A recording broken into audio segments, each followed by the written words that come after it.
semuanya, perkenalkan nama aku Gusti Ayuma Dedi Pratnani, nomor absen 39 dengan NIM 2311031409, jurusan Pendidikan Guru Sekolah Dasar, Fakultas Dharma Acarya, Universitas Hindu Negeri Gusti Bagus Sugriwo Denpasar. Nah, pada kesempatan kali ini, aku akan membawakan video tentang cara mengajar menggunakan strategi pembelajaran problem solving polia pada materi matematika di SD. Berikut cuplikannya. Oke, selamat pagi anak-anak semuanya. Apa kabarnya hari ini?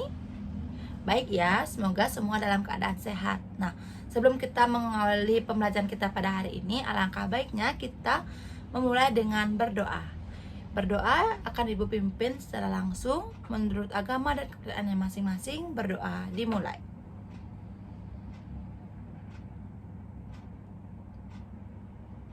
Berdoa selesai.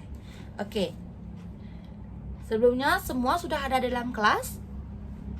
Sudah ya?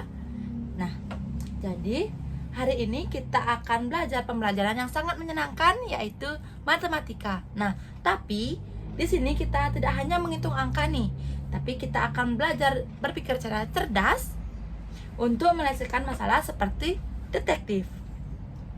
Nah, Ibu ingin bertanya kepada kalian, sebelumnya kalian sudah pernah atau tidak berbagi makanan atau kue kepada teman kalian? Sudah? Oke, sudah. Pernah berarti ya? Nah, jadi kalau kita membagi sesuatu dengan bagian sama besar dengan sama rata, itu disebut dengan pecahan. Sudah? Itu disebut dengan pecahan. Nah, hari ini kita akan belajar tentang pecahan sederhana dan cara menyelesaikan pecahan dengan strategi problem solving polia. Sebelum itu, Ibu ingin bertanya nih, kan sudah tahu nggak apa itu strategi problem solving polia? Belum? Oke deh, Ibu akan jelaskan dulu ya pengertian dari problem solving polia tersebut. Nah, jadi anak-anak, strategi problem solving polia itu adalah cara untuk menyelesaikan atau menyelesaikan masalah atau soal dengan 4 langkah mudah. Nah, di mana dengan cara ini kita tidak hanya asal menjawab, tetapi kita akan berpikir secara teratur. Nah, di mana keempat langkah mudah tersebut yaitu yang pertama ada memahami masalah atau kita sebut dengan understand the problem. Nah, di mana kita harus tahu dulu apa yang diketahui dan apa yang ditanyakan pada soal atau masalah yang kita hadapi. Nah, yang kedua yaitu ada menyusun rencana atau devise a plan. Nah, di mana setelah kita paham, kita akan membuat rencana untuk menyelesaikan masalah atau soal yang kita hadapi tersebut. Nah, yang ketiga yaitu ada melaksanakan rencana atau carry out the plan. Nah, di mana kita akan menjalankan rencana itu biasanya dengan cara menghitung atau menggambar. Nah, yang keempat yaitu ada melihat kembali atau look back. Nah, di mana terakhir kita akan mengecek kembali apakah jawaban kita itu masuk akal atau tidak. Nah, itu ya keempat langkah mudah dari strategi problem solving polia tersebut. Nah, sebelumnya Ibu ingin menjelaskan terlebih dahulu. Jadi sekarang kita akan belajar dulu tentang pecahan sederhana. Nah, di mana pecahan menunjukkan bagian dari keseluruhan. Misalnya, kalau kita mempunyai satu kue dan membaginya menjadi 4 bagian sama besar. Nah, bagian setiap potongan tersebut disebut dengan 1/4. Nah, misalnya Ibu mempunyai satu kue, itu disebutnya 1. Jika satu kue itu dibagi menjadi 2, jadinya disebut dengan 1/2. Oke. Nah, jika kalau Ibu memiliki satu kue dan Ibu membaginya menjadi 4 bagian, itu disebut dengan 1/4. Oke. Nah, selanjutnya Ibu mempunyai contoh soal untuk kalian. Ibu mempunyai satu kue. Nih, kita menggunakan contoh ya. Karena Ibu tidak mempunyai kue, jadi kita menggunakan bahan yang ada aja ya. Nah, yang pertama, Ibu mempunyai satu kue. Lalu ibu potong menjadi 4 bagian sama besar. Kita akan potong menjadi 4 bagian sama besar. Kita akan potong dulu. Oke. Nah, ibu sudah potong menjadi 4 bagian sama besar. Sudah menjadi 4 bagian. Nah, lalu jika salah satu kue ibu dimakan oleh Dini, satu dimakan. Nah, berapa sisa kue yang ibu miliki sekarang? Nah, melihat dari 4 cara penggunaan strategi problem solving Polia tersebut, kita harus melihat urutannya. Yang pertama yaitu kita harus memahami masalahnya tersebut. Nah, guru kan bertanya, ibu bertanya tadi kepada kalian, apa yang kalian ketahui dari soal ini? Nah, ibu mempunyai satu potong kue. Lalu ibu membagi menjadi 4 potongan sama besar. Lalu dimakan satu bagiannya. Selanjutnya, apa yang harus kita ketahui? Apa yang diketahui dari soal tersebut? Ditanyakan dari soal tersebut, berapa sisa dari kue yang ibu miliki?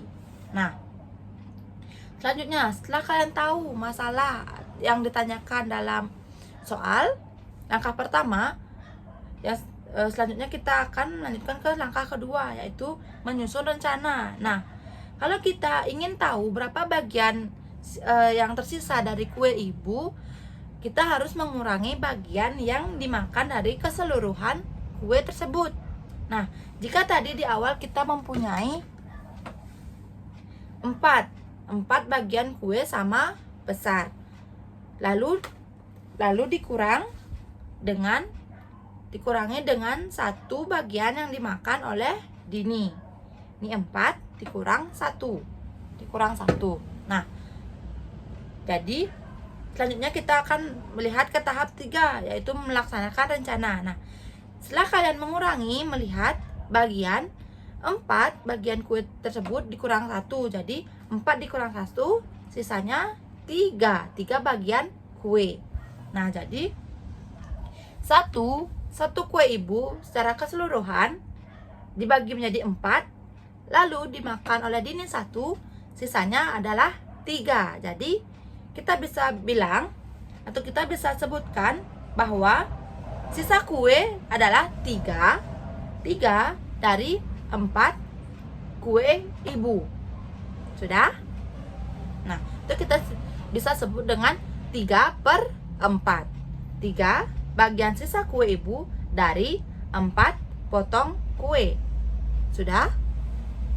Nah, lalu kita lihat kembali yang terakhir, melihat kembali apakah jawaban kita itu masuk akal atau tidak. Nah, kita lihat dulu, kita melihat nih. Kita akan praktekkan ulang dari awal. Dari kue ibu masih menjadi 1 bagian sama besar. Nah, ini di awal kan satu buah kue, lalu dipotong oleh ibu menjadi 4 bagian sama besar. Nah, sudah. Lalu 1 bagian dari kue tersebut dimakan oleh Dini. Kita hilangkan 1. Nah, berapa sisa kue ibu setelah dimakan oleh Dini? Kita hitung, ada 1, 2, 3. Ada 3. Jadi sisa kue ibu yaitu 3/4 dari potongan kue ibu. Sudah? Jadi benar ya. Jawabannya yaitu 3/4 kue yang ibu miliki. Nah, jadi itu ya contoh penggunaan strategi problem solving Polia yang mungkin kita hadapi nanti di kehidupan sehari-hari. Nah, itu salah satu contoh kecilnya. Nah, jadi anak-anak, kita tadi belajar mengenai strategi problem solving Polia. Nah, jika kalian mendapatkan soal cerita, jangan langsung bingung ya. Kita bisa menggunakan langkah ini, yaitu langkah problem solving Polia ini. Nah, dimana kita harus memahami dulu masalah yang ditanyakan atau yang dihadapi. Selanjutnya yaitu merencanakan bagaimana untuk menyelesaikan masalah tersebut. Yang ketiga yaitu melaksanakan apa yang sudah kita rencanakan, selanjutnya kita akan laksanakan. Dan yang keempat yaitu kita akan periksa kembali apakah langkah yang kita lakukan itu sudah masuk akal jawabannya atau tidak. Oke. Nah, kalau kita belajar dengan langkah seperti ini, matematika itu akan jauh lebih mudah dan menyenangkan. Mengerti yang Ibu jelaskan? Semoga mengerti ya. Oke, baik anak-anak, sampai di sini dulu pertemuan kita pada hari ini mengenai strategi pembelajaran problem solving polia. Jika tidak ada yang ingin ditanyakan, Ibu akhiri pembelajaran kita pada hari ini dengan para Santi. Om Santi, Santi, Santi, Om. Terima kasih.